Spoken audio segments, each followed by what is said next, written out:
आप सभी बच्चों को नमस्कार और ढेर सारा शुभाशीष। प्यारे बच्चों, आज हम लोग कक्षा 10 का जो हिंदी गद्य का पहला चैप्टर है मित्रता, उसका जो अभ्यास का प्रश्न है उस अभ्यास के प्रश्न को पढ़ेंगे। अभ्यास का प्रश्न का मेरा तात्पर्य है कि जो पैराग्राफ है, पैराग्राफ के नीचे जो प्रश्नोत्तर दिया हुआ है उसका हम लोग विस्तृत अध्ययन करेंगे। और बेटा मैं आप लोगों को बता दूं, मित्रता नामक जो पाठ है यह बोर्ड परीक्षा के दृष्टिकोण से भी बहुत महत्वपूर्ण है, क्योंकि इसमें से लगभग हर वर्ष एक पैराग्राफ तो अवश्य देता है, इससे प्रश्न अवश्य बनता है। इसलिए इसे आप लोग बढ़िया से पढ़ने और समझने का प्रयत्न करेंगे। और मैं तो हमेशा बताता रहता हूँ कि आप केवल वीडियो पर आश्रित न रहें, इसका आप नोट भी बना लें तो काफ़ी अच्छा रहेगा। चलिए अब हम लोग सीधे आते हैं अपने टॉपिक पे। जो पहला पैराग्राफ है, मैं पैराग्राफ पढ़ करके ज़्यादा आपका समय वेस्ट नहीं करूँगा, केवल सीधे टू दी पॉइंट हम लोग चर्चा करेंगे। पहला पैराग्राफ, उसके नीचे जो 3 प्रश्न है इसको आप देखिए। जिसमें पहला प्रश्न है कि उपर्युक्त गद्यांश का संदर्भ लिखिए। तो संदर्भ लिखना आप जानते हैं, संदर्भ में केवल 2 पॉइंट ही लिखा जाता है, बहुत विस्तार में लिखने की यहाँ आवश्यकता नहीं है। बस केवल पाठ का नाम और लेखक का नाम। तो पाठ का नाम हो जाएगा मित्रता और लेखक का नाम हो जाएगा आचार्य रामचंद्र शुक्ल। बस इतना आपका पहला प्रश्न हो जाएगा। और ये पहला जो प्रश्न है वो हर एक पैराग्राफ का पहला प्रश्न होगा। अब उसको मैं दोबारा नहीं पढ़ाऊँगा। हर एक पाठ का गद्यांश यानी कि पाठ का नाम, उसके लेखक का नाम, पाठ का नाम, लेखक का नाम, इतना ही लिखना होगा। अब आइए, दूसरा प्रश्न है रेखांकित अंश की व्याख्या कीजिए। तो रेखांकित अंश जो है इसको मैं पढ़ रहा हूँ और इसका व्याख्या मैं आपको, व्यवहारिक व्याख्या मैं आपको समझा रहा हूँ। मैं ये नहीं कह रहा हूँ कि मैं जो बोल रहा हूँ आप उसको उसी को लिखते जाइए, नहीं, आप व्यवहारिक व्याख्या मैं आपको पढ़ा रहा हूँ, उसको आप अपने भाषा शैली में लिख करके कॉपी में लिख सकते हैं और उससे आपको बेहतर नंबर भी मिल जाएगा। तो पैराग्राफ क्या है देखिए, लिखा है हम लोग कच्ची मिट्टी की मूर्ति के समान रहते हैं, जिसे जो जिस रूप में चाहे उस रूप में करे, या चाहे राक्षस बनावे चाहे देवता। ऐसे लोगों का साथ करना हमारे लिए बुरा है, जो हमसे अधिक दृढ़ संकल्प के हैं, क्योंकि हमें उनकी हर एक बात का विरोध के बिना मान लेना पड़ता है। कहने का तात्पर्य है कि यहाँ कहा जा रहा है कि हम लोग, लेखक कहते हैं, यहाँ कैसे लिखेंगे कि लेखक कहते हैं या आचार्य रामचंद्र शुक्ल जी कहते हैं कि हम मनुष्य कच्ची मिट्टी के समान होते हैं, कच्ची मिट्टी की जो मूर्ति होती है उसी के समान होते हैं। हम जिसे जिस रूप में चाहें उस रूप में कर सकते हैं। हम इस मिट्टी के मूर्ति को चाहे राक्षस बनावें चाहे देवता बनावें, अर्थात हम खुद को एक सच्चरित्रवान व्यक्ति बनावें या दुष्चरित्र बनावें, यह हमारे ऊपर निर्भर करता है। ऐसे लोगों का साथ करना हमारे लिए बुरा है, जो हमसे अधिक दृढ़ संकल्प के हैं, क्योंकि हमें उनकी हर एक बात बिना विरोध के मान लेनी पड़ती है। इसका व्याख्या कैसे करेंगे, लिखेंगे कि जो व्यक्ति हमसे अधिक दृढ़ संकल्प है, यानी ये कहिए कि हमसे बड़ा है, उसका साथ करना हमारे लिए बुरा है, क्योंकि वो बड़ा व्यक्ति जो आदेश देगा हमें सिर झुका करके उसको मानना पड़ेगा। जबकि यह जरूरी नहीं है कि वो जो आदेश दे रहा है वह सही हो, वो गलत आदेश भी दे सकता है, वह गलत अनुमति भी हमें दे सकता है, गलत आज्ञा भी दे सकता है। इसलिए जो है हमारी बाध्यता रहती है उसकी बात को मानना, क्योंकि हमसे श्रेष्ठ है, हमसे बड़ा है, हमसे दृढ़ संकल्पी है, तो इसलिए जो है कि हमें उसकी बात को मानना पड़ता है। बस ये इसका व्यवहारिक व्याख्या हुआ। आप इसको अपने भाषा शैली में चाहे जैसे भी चाहें आप लिख सकते हैं, कोई दिक्कत नहीं है, ठीक है। अब तीसरा जो प्रश्न है वो ये है कि हमें किन लोगों का साथ नहीं करना चाहिए, ठीक है ना। तो इसका मतलब ये हुआ कि हमें ऐसे लोगों का साथ नहीं करना चाहिए जो बुरे प्रवृत्ति के हैं और अपनी बात को हमेशा ऊपर रखते हैं, ठीक है ना, और हमारे ऊपर एक दबाव बनाते हैं अपनी बात को मनवाने का। ये तो इसका व्यवहारिक उत्तर हो सकता है। अगर आप इसमें लाइन बाय लाइन अगर ढूंढें तो ऐसे होगा, पर ऐसे लोगों का साथ करना बुरा है जो हमारी बात को ऊपर रखते हैं, क्योंकि ऐसे ऐसी दशा में न तो हमारे ऊपर कोई दबाव रहता है और न हमारे लिए कोई सहारा रहता है, ठीक है ना। तो आप इस लाइन को भी लिख सकते हैं, लेकिन कोई ज़रूरी नहीं है कि आप जो लाइन दिया हुआ है आप एकदम बिल्कुल लकीर के फकीर बन करके लिखें। आप ऐसे भी लिख सकते हैं, जो व्यक्ति बुरे होते हैं, जो ज़बरदस्ती हमें अपनी बात को मनवाना चाहते हैं, ऐसे व्यक्ति का साथ हमें नहीं करना चाहिए। ये भी इसका उत्तर हो सकता है। क्लियर हो गया। चलिए अब हम लोग दूसरे पैराग्राफ को देखते हैं। दूसरा पैराग्राफ है, संदर्भ तो हो जाएगा, कोई दिक्कत नहीं है। जो रेखांकित अंश है, दूसरा प्रश्न देखिए, रेखांकित अंश को मैं पढ़ रहा हूँ। रेखांकित अंश यहाँ दो जगह दिया हुआ है, ऊपर देखिए, विश्वास पात्र मित्र जीवन की एक औषधि है।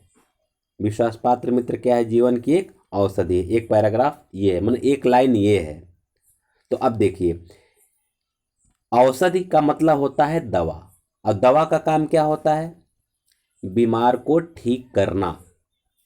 तो लेखक का कहना है कि जो विश्वास पात्र मित्र होते हैं वो हमारे जीवन की दवा के समान है, जीवन की औषधि के समान है। जिस तरह से औषधि का काम है बीमारी को दूर करना, उसी तरह से विश्वास पात्र मित्र जो है हमारे अंदर की जो बीमारी है, अर्थात हमारे अंदर की जो बुराई है, उस बुराई को वह दूर कर देते हैं।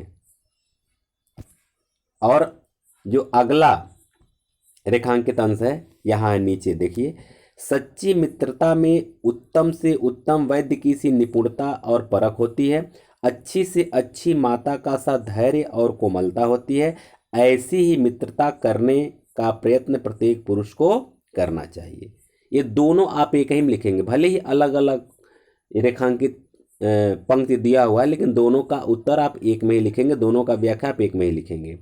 और उतना लिखने बाद आप नीचे आ जाएंगे कि सच्ची मित्रता जो होती है उसके अंदर उसका जो स्वाभाविक गुण क्या है? उत्तम से उत्तम वैद्य की सी निपुणता होती है। जिस तरह से वैद्य, निपुण वैद्य जो है, मरीज के या बीमार के दवा को बढ़िया उसकी बीमारी को बढ़िया से परख करके उसको ऐसी दवा देता है कि उसकी बीमारी ठीक हो जाती है। मतलब सबसे पहले वह उसकी बीमारी को पकड़ता है, उसकी बीमारी की परख करता है, और बीमारी की परख करने के बाद तब जा कर के उसको जो अनुकूल दवा होता है, बीमारी के अनुकूल, उस दवा को देता है और वह व्यक्ति ठीक हो जाता है।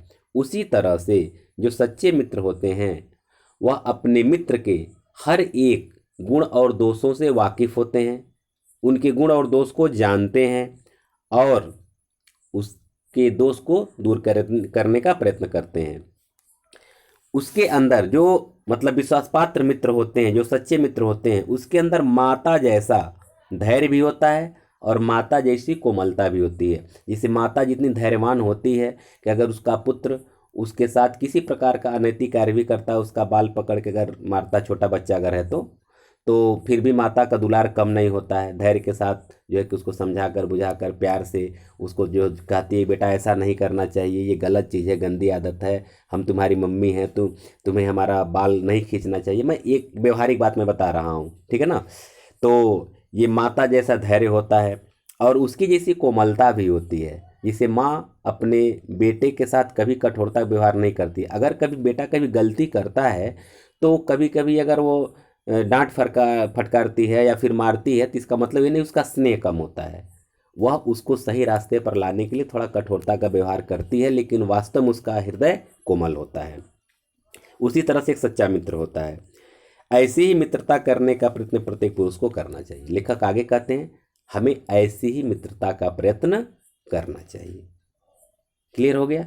चलिए, जो तीसरा प्रश्न है, हमें अपने मित्र से क्या आशा करनी चाहिए, हमें अपने मित्र से क्या आशा करनी चाहिए, कैसी आशा करनी चाहिए। तो यहाँ देखिए लिखा है, इस लाइन को देखिए, हमें अपने मित्र से यह आशा रखनी चाहिए कि वे उत्तम संकल्पों से हमें दृढ़ करेंगे।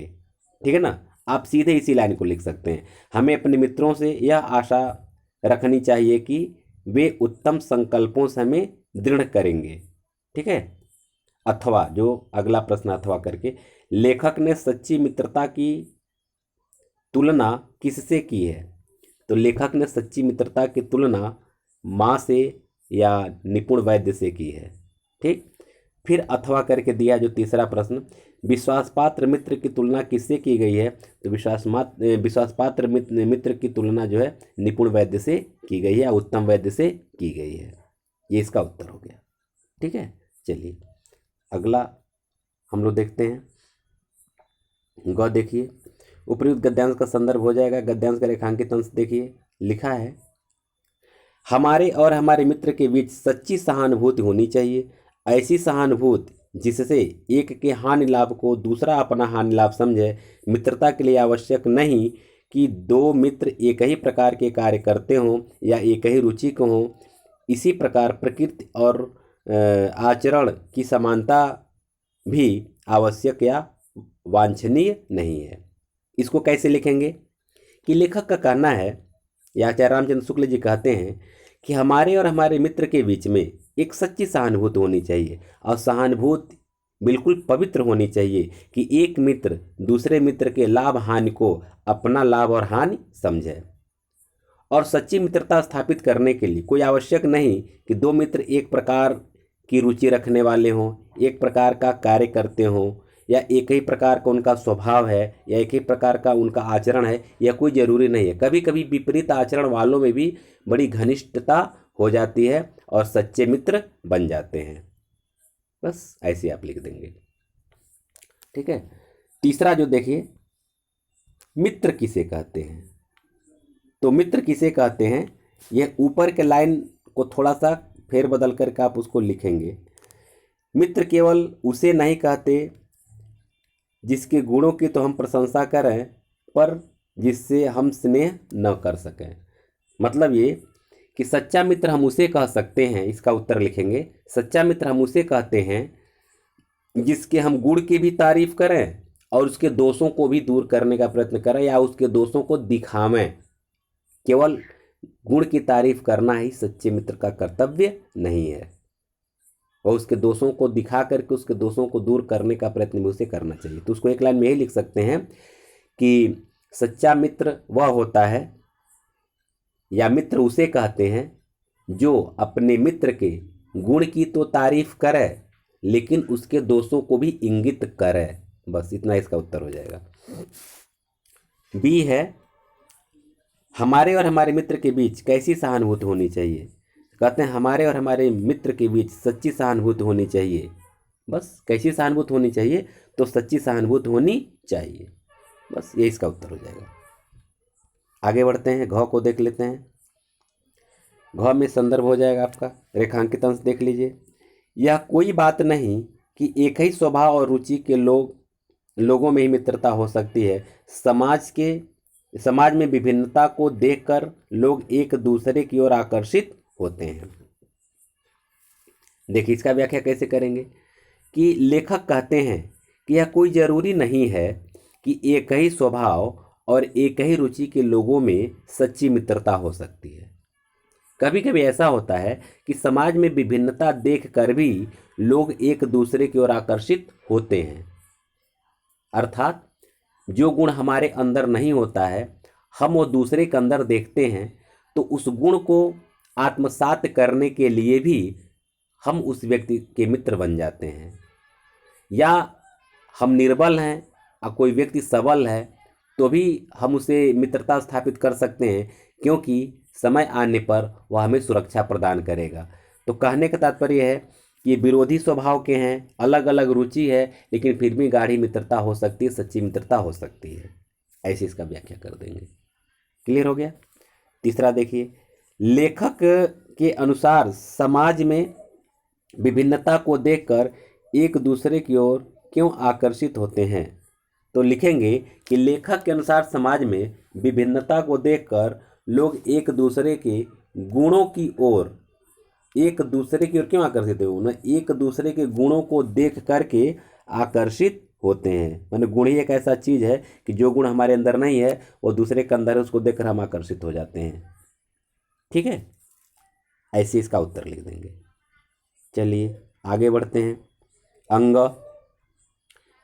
गद्यांश का संदर्भ पहला प्रश्न लिख ही लेंगे। दूसरा देखिए, गद्यांश के रेखांकित अंश की व्याख्या कीजिए। इसको देखिए, रेखांकित अंश क्या है? लिखा है, यह कर्तव्य उसी से पूरा होगा जो दृढ़ चित्त और सत्य संकल्प का हो। इससे हमें ऐसी ही मित्रों की खोज में रहना चाहिए जिनमें हमसे अधिक आत्मबल हो।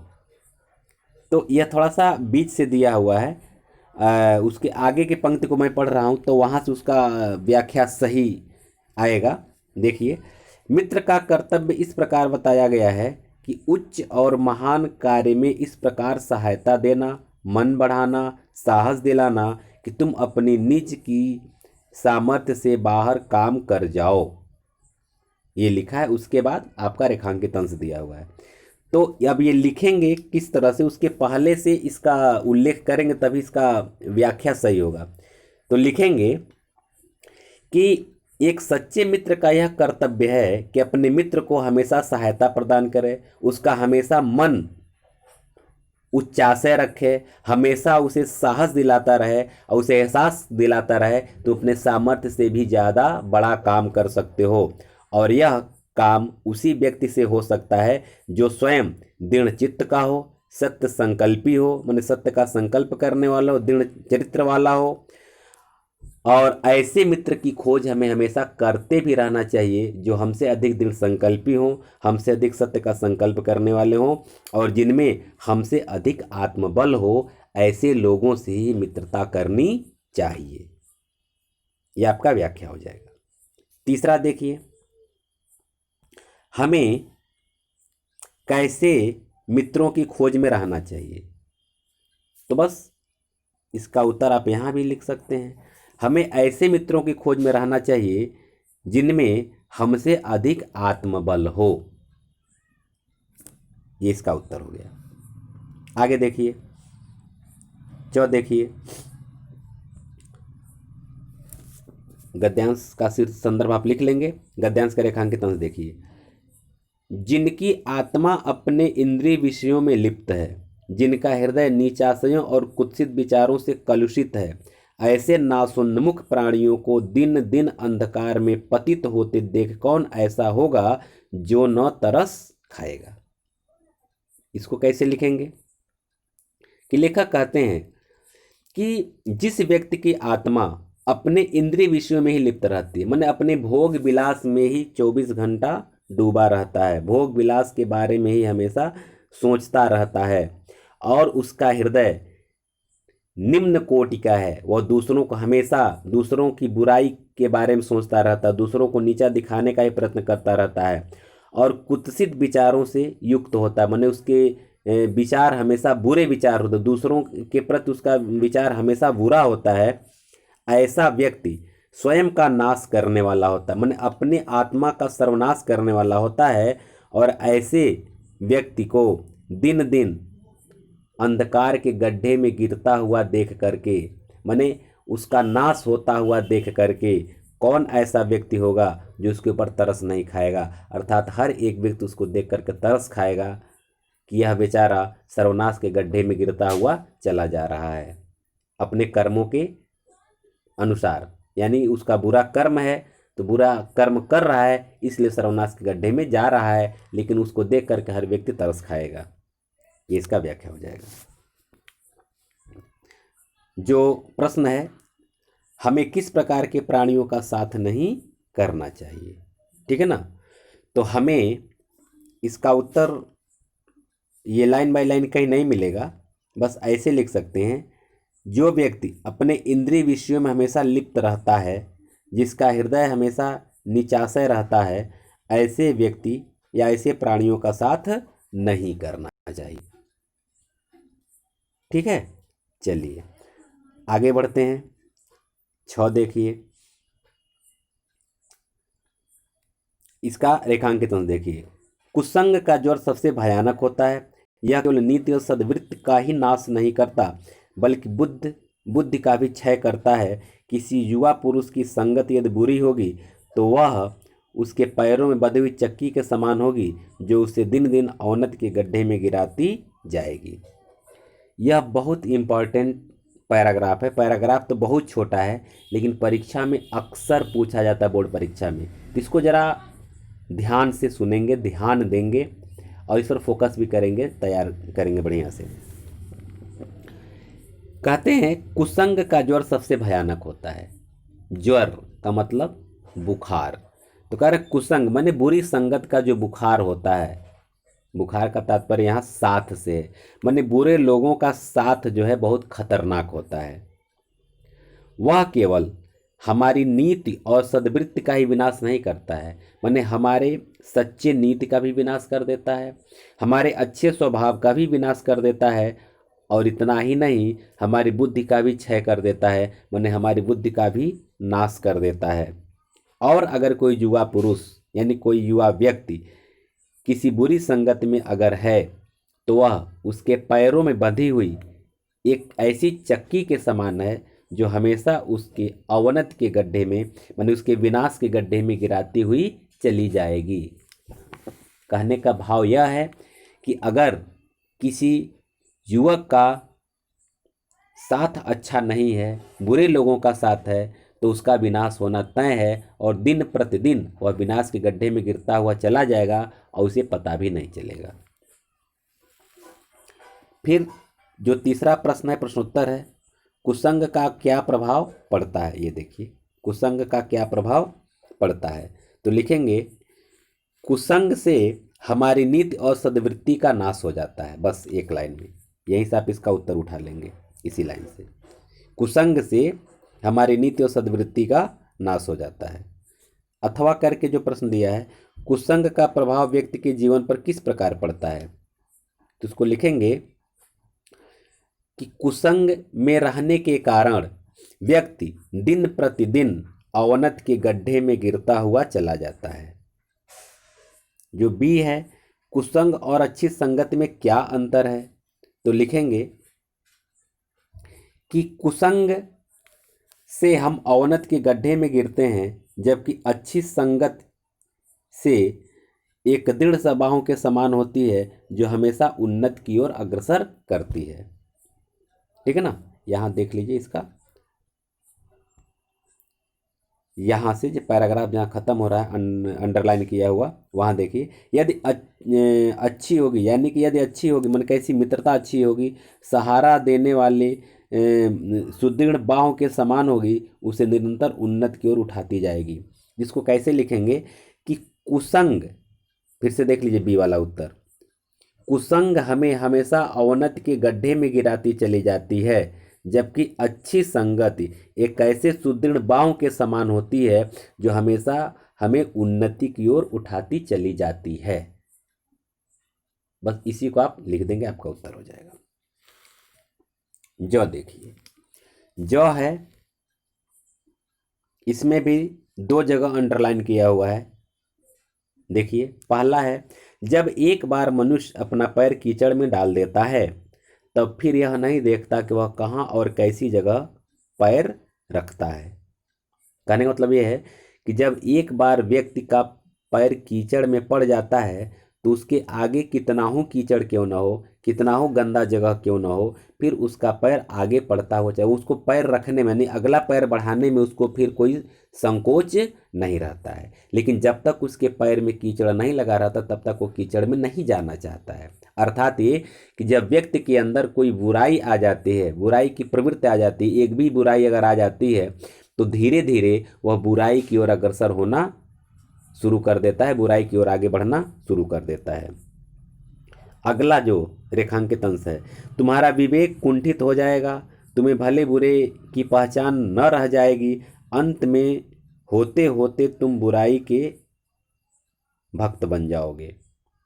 कहते हैं कि जब तुम बुराई के दलदल में फंस जाओगे, तो तुम्हारा विवेक कुंठित हो जाएगा, मतलब तुम्हारे पास ये विवेक नहीं रहेगा, तुम्हें अच्छे बुरे का ज्ञान नहीं रहेगा, ठीक है ना। और भले बुरे की पहचान तुम नहीं कर पाओगे, और अंत में ऐसा होगा कि तुम जिस बुराई का हमेशा निंदा किया करते थे उस बुराई के तुम भक्त बन जाओगे, उस बुराई के तुम दास बन जाओगे, और बुराई में तुमको अच्छाई नज़र आने लगेगी, ठीक है। अब जो है इसका जो प्रश्न है, हृदय को उज्जवल रखने का क्या उपाय है, तो देखिए सबसे अंतिम लाइन में इसका उत्तर है, अतः हृदय को उज्जवल और निष्कलंक रखने का सबसे अच्छा उपाय यही है कि बुरी संगत से छूत से बचो या बचे रहें। ये इसका उत्तर हो गया। झ देखिए, झ का जो रेखांकित अंश है, रेखांकित अंश क्या है देखिए, बहुत से ऐसे लोग ऐसे होंगे जिनके घड़ी भर के साथ से बुद्धि भ्रष्ट हो जाती है, क्योंकि उतने ही बीच में ऐसी ऐसी बातें कही जाती हैं जो कानों में न पड़नी चाहिए, और चित्त पर ऐसे प्रभाव पड़ते हैं जिससे उसकी पवित्रता का नाश होता है। इसका व्याख्या कैसे करेंगे कि बहुत से ऐसे लोग होते हैं जिनके साथ अगर हम कुछ क्षण रह जाएं तो हमारी बुद्धि भ्रष्ट हो जाती है। मतलब वो इतनी बुराई करते हैं, इतना बुराई उनके अंदर भरा रहता है कि कुछ ही क्षण में हमारे अंदर भी वही बुरी आदतें आ जाती हैं, और कुछ क्षण के साथ में ही वो व्यक्ति ऐसी ऐसी बातें कहता है, ऐसी ऐसी बातें करता है जिसको सुनना नहीं चाहिए, उस बात को कानों में नहीं पड़ना चाहिए, लेकिन वैसी बात को कान में डालता है। मतलब हमें हमेशा बुराई के तरफ अग्रसर करने का प्रयत्न करता है, क्योंकि वो बुरा है, और जब बुरा है तो बुरी बातें ही बताएगा, ऐसा तो है नहीं को कुछ अच्छी बातें बताएगा।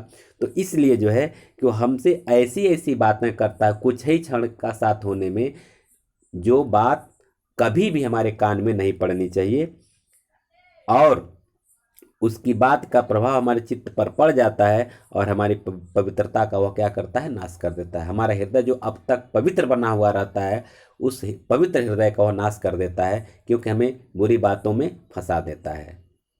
ये इसका व्यवहारिक व्याख्या हुआ। अगर आप लिखेंगे तो कैसे लिखेंगे, बहुत से ऐसे लोग होते हैं जिनका कुछ क्षण का साथ अगर हो जाता है तो हमारा हृदय कितना भी पवित्र क्यों न हो, उसकी बुरी बातों से हमें हमारा हृदय अपवित्र हो जाता है, और वह कुछ ही क्षण में ऐसी ऐसी बातें कहता है जिस बात से हमें हमेशा दूर रहना चाहिए, वैसी बातों को कान में डालना भी नहीं चाहिए, लेकिन ऐसी बातें कह करके हमारे हृदय की पवित्रता को नष्ट कर देता है। इसलिए हमेशा हमें ऐसे लोगों से दूर रहना चाहिए। फिर जो तीसरा प्रश्न है, बुराई की प्रकृति कैसी होती है, तो यहाँ देखिए सबसे अंतिम में है, अंतिम लाइन में, बुराई अटल भाव धारण करके बैठती है, बुरी बातें हमारी धारणा में बहुत दिनों तक टिकी रहती है। तो यही बात अंतिम जो वाक्य वही हो जाएगा कि बुरी बातें हमारी धारणा में बहुत दिनों तक टिकी रहती है, इसका उत्तर हो जाएगा। क्लियर हो गया। तो इस तरह से वीडियो थोड़ा लंबा हुआ, लेकिन एक ही वीडियो में हम पूरा का पूरा ये पैराग्राफ पढ़ा दिए ताकि आपको दूसरे वीडियो की आवश्यकता न पड़े। अब तक आप लोग हमारे इस वीडियो को पढ़े सुने, इससे आपको लाभ जरूर मिला होगा। अगर किसी पंक्ति के अर्थ को समझने में, व्याख्या को समझने में कोई अगर परेशानी हो तो आप कमेंट करके आप हमसे पूछ सकते हैं। और आप तो देख ही रहे हैं कि ये चैनल एक ऐसा प्लेटफार्म है जो आपके बोर्ड परीक्षा का A to Z सारी जानकारी आपको दे सकता है, दे रहा है, और व्याकरण से लेकर के सब कुछ आपको यहीं से मिल जाएगा। अगर आप मेरे चैनल पर नए हैं और पूरा पाठ्यक्रम पढ़ना चाहते हैं, और किसी चैनल पे जाने का आपको कोई आवश्यकता नहीं है, एक ही चैनल से पूरा पाठ्यक्रम आपको मिल जाएगा। तो इस चैनल को आप सब्सक्राइब कर लीजिए, लाइक और शेयर कीजिए, और बेल आइकन को भी पुश कर दीजिए। आप लोगों को बहुत बहुत धन्यवाद।